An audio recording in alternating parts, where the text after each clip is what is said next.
I've moved about 20 times in my life.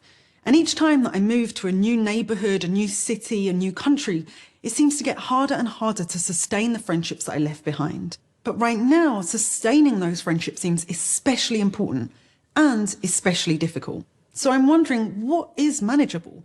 How can I keep those friendships afloat without getting overwhelmed? To find out, I turn to my two most trusted sources, data and my mum. Now, since she hates being on camera, this puppet is going to be as good as it gets. But before she weighs in, I wanted to look at the studies on how friendships fall apart, in the hopes that I might be able to avoid some of those pitfalls. According to one study, friendships often dissolve because of a lack of opportunity to meet, hang out and connect, which might explain why after a year of isolation, some of my friendships feel like they're hanging on by a thread. That same researcher made headlines with the finding that we lose half of our friendships every 7 years. Now, before you start doom scrolling through your contact list, you should know that's not quite as severe as it sounds. Over those 7 years, the size of our friendship group actually stays pretty stable.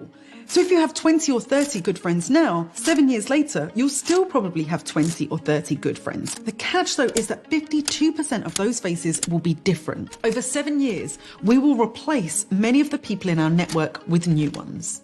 As someone who has had to work more and more from home, the opportunity to go out and make new friends is pretty limited. It's a luxury I don't often have. And the research on the formation of new friends suggests that this takes time. A lot of time.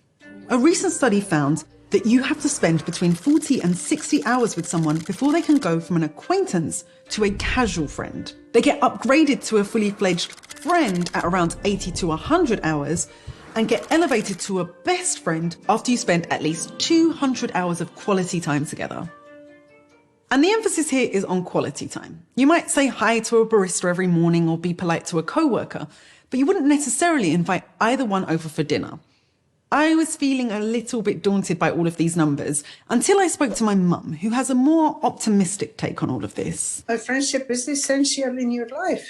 How does a friendship start? The first thing is to know that person.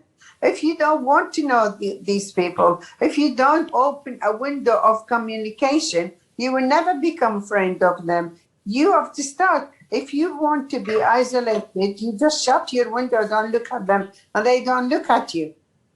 Okay, so yes, if I really, really want to make a new friendship, I could go out and make the effort to make a new friend by, say, knocking on my neighbour's door who plays really good music a bit too loudly. But what about my current crop of friends? Are we all doomed just because we don't get the chance to hang out like we used to? I think, yes, with the friends, the distance get further and further if you're not meeting them.